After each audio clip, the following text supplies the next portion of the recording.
warahmatullahi wabarakatuh. Waalaikumsalam warahmatullahi wabarakatuh. Kami kelompok 1 ingin mempresentasikan tentang resiko keamanan jaringan. Mohon didengar kawan-kawan. Iya.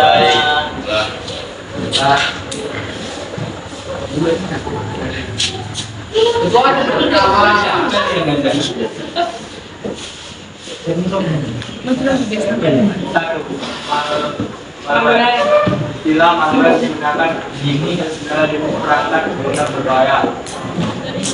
Malicious software, malicious malware ada di penamaan Sini aja lah, Pak. bayangan atau jaringan digital. Belah situ, Pak.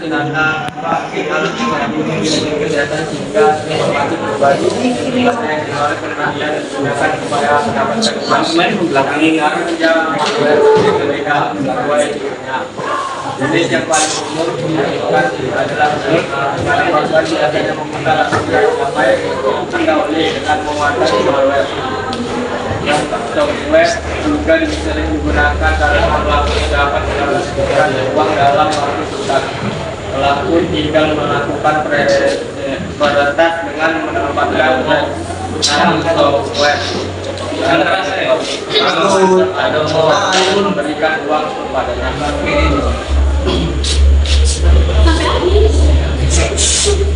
Terdapat jumlah malware lain yang perlu diwaspadai. Ada malware phishing, trojan, ada bot, sampai virus malware. Keberadaan perangkat berbahaya ini karena tidak disadari sebelum terjadinya penyalahgunaan data oleh pelaku. Yang belakang pertanyaan 2. Phishing. Ancaman phishing bisa datang dari media komunikasi seperti media sosial, SMS, hingga telepon. Namun, umumnya phishing paling sering menyerang lewat email. Dalam hal ini, penerima ditipu dengan pesan yang terlihat seperti dikirimkan oleh lembaga terpercaya. Contohnya, email palsu yang kelihatan dikirim oleh bank, tapi meminta informasi seperti PIN, kode CVV, kartu kredit, atau kata sandi. Penipuan berbentuk phishing juga dapat melibatkan malware. Awalnya, korban diarahkan untuk mengklik link tertentu melalui pesan palsu. Link itu dapat mencegah korban supaya memasang malware di perangkatnya sendiri. 3. Open Wi-Fi. Anda mungkin pernah mendengar bahwa menggunakan Wi-Fi umum berpotensi mengundang bahaya. Walau begitu, Open Wi-Fi masih sering digunakan. Penggunaan fasilitas publik yang gratis ini sebenarnya beresiko loh. Dengan kebiasaan work from anywhere, banyak orang memanfaatkan Wi-Fi umum untuk bekerja.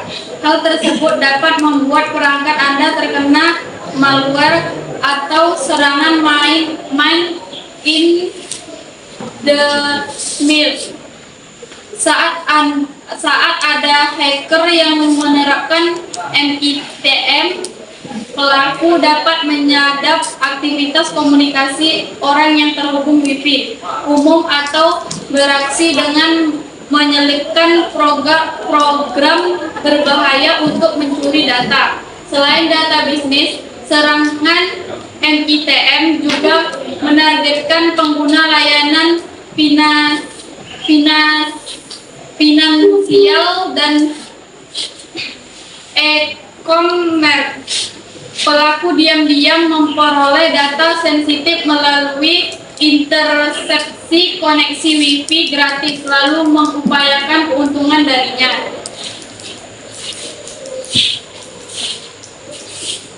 4. Software yang tidak update. Perkembangan teknologi bergerak begitu cepat, yang berarti software memiliki usia sesuai siklus pembaruan. Perangkat lunak tidak update membuatnya tidak bisa berjalan dan dengan lancar atau terintegrasi dengan aplikasi baru.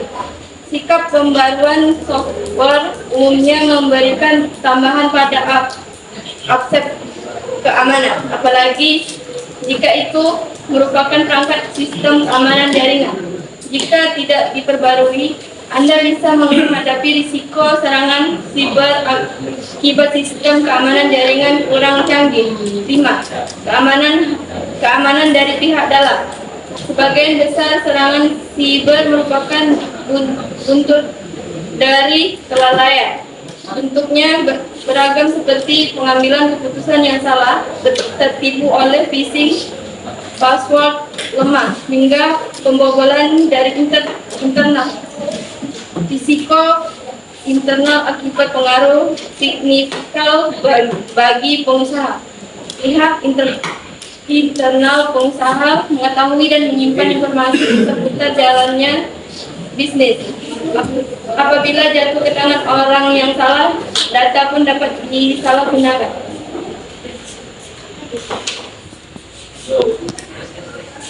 Serangan DOS, Denial of Service atau DOS, dan Distributed Denial of Service (DDoS), menyerang server website. Situs ini mengalami crash, berjalan dengan lambat, atau tidak berfungsi sama sekali. Jika ini terjadi pada bisnis Anda, risiko yang mengikutinya adalah komplain pelanggan, kehilangan pendapatan, dan reputasi buruk. Mengetahui deretan ancaman yang ada, dapat dilihat pentingnya sistem keamanan jaringan bagi jalannya bisnis. Itulah kenapa setiap organisasi perlu memastikan keamanan aktivitasnya terjamin, termasuk saat melakukan transfer dana. Untuk urusan kali ini, tidak perlu khawatir sebab Nextrans menyediakan solusi transfer uang dengan sistem keamanan berlapis, pengiriman dana, dan disbursement juga mendapat gratis berkat adanya jaringan ke berbagai bank Indonesia serta kompatibel dengan berbagai sistem.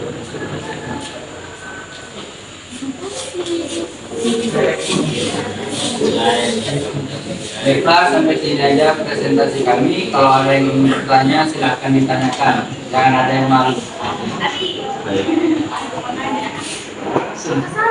Ya. Assalamualaikum warahmatullahi wabarakatuh.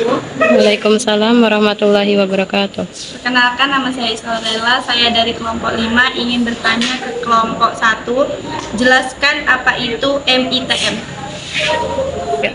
Assalamualaikum warahmatullahi wabarakatuh. Waalaikumsalam warahmatullahi wabarakatuh. Saya sekarang dari kelompok 2 yang bertanya kepada kelompok 4. Kelompok 1, apa saja serangan DDoS? Itu saja, terima kasih. Ya. Assalamualaikum warahmatullahi wabarakatuh. Waalaikumsalam warahmatullahi wabarakatuh. Saya Nur Kamal, saya dari kelompok 7 ingin bertanya mengapa Open WiFi bisa berbahaya dan bagaimana caranya agar saat kita menggunakan WiFi perangkat kita bisa aman dari serangan seperti malware. Terima kasih. Perkenalkan, nama saya Azul Farul, saya dari kelompok 3. Saya ingin bertanya, apa saja aspek keamanan pada jaringan yang perlu diperhatikan? Nah,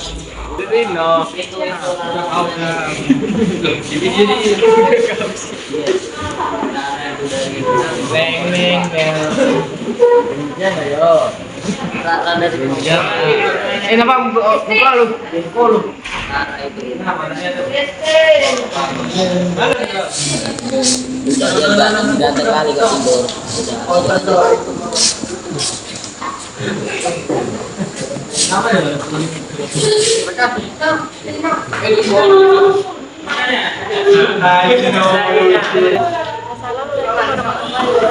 Waalaikumsalam warahmatullahi wabarakatuh.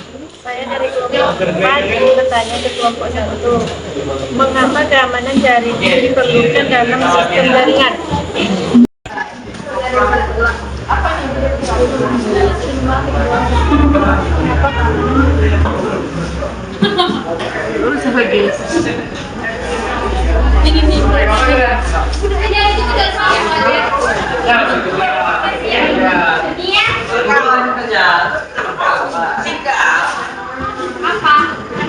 Ya udah.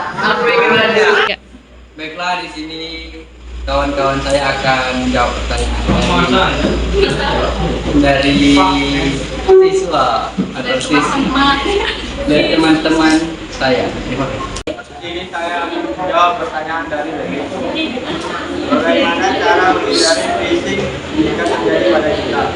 Untuk menghindari phishing, pastikan untuk tidak mengklik tautan dari email atau pesan yang mencurigakan. Verifikasi selalu untuk memberikan informasi pribadi atau login ke akun. Periksa URL dengan cermat dan gunakan autentikasi jaga perangkat lunak keamanan Anda tetap terupdate dan waspada terhadap pesan yang meminta informasi cara mendadak. Ya. Baiklah, di sini saya akan menjawab pertanyaan dari Siska. Apa saja serangan DOS? Serangan DOS itu memiliki beberapa bentuk. Yang pertama, slot attack. Yang kedua, ping of death. Yang ketiga, smooth attack. Yang keempat, SDN atau check-out coding. Yang kelima, DNS amplification. Yang keenam, HTTP atau HTTPS. Baiklah, terima kasih. Apakah sekarang puas dengan jawaban saya? Oke. Ya. Setelah saya akan menjawab pertanyaan dari Elga. Mengapa keamanan jaringan diperlukan sistem jaringan? Keamanan jaringan sangat penting dalam sistem jaringan untuk melindungi data dan informasi sensitif dari akses yang tidak sah. Ini membantu mencegah serangan yang dapat merusak integritas, kerahasiaan dan ketersediaan data dalam suatu jaringan. Langkah-langkah keamanan seperti freeware dan deteksi intrusi membantu menjaga kestabilan dan kredibilitas sistem jaringan, menghindari kerugian data serta melindungi privasi penggunaan. Apakah Elga kuat? Ya. Di sini saya akan menjawab pertanyaan dari Parul. Apa saja keamanan pada jaringan yang perlu diperhatikan? Beberapa aspek keamanan jaringan yang perlu diperhatikan meliputi enkripsi data, pengelolaan akses, firewall yang kuat, pemantauan aktivitas jaringan, pembaruan perangkat lunak secara berkala, serta kesadaran dan pelatihan keamanan bagi pengguna. Parul. Setelah saya akan menjawab pertanyaan dari Islam Sulaiman. Jelaskan apa itu MITM. MITM atau Man in the Middle adalah serangan keamanan di mana serangan menyusup ke dalam komunikasi antara dua pihak tanpa pengetahuan mereka. Serangan ini dapat memonitor, mengubah, atau bahkan menyusup data selama proses komunikasi. Contohnya, termasuk serangan pada jaringan Wi-Fi atau penyadap data pada koneksi internet. Di sini saya menjawab dari pertanyaan Raffi. Mengapa OpenWifi?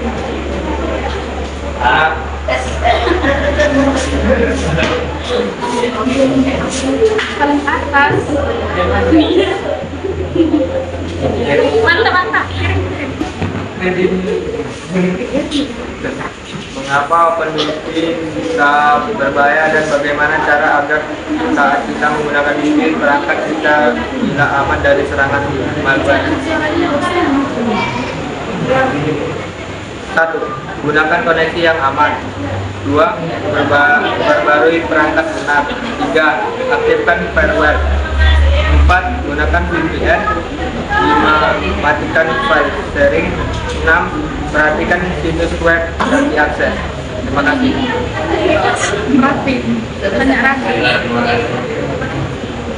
Ya. Baiklah, mungkin itu saja yang kelompok 1 bisa kami sampaikan kepada semuanya. Terima kasih. Assalamualaikum warahmatullahi wabarakatuh. Waalaikumsalam warahmatullahi wabarakatuh.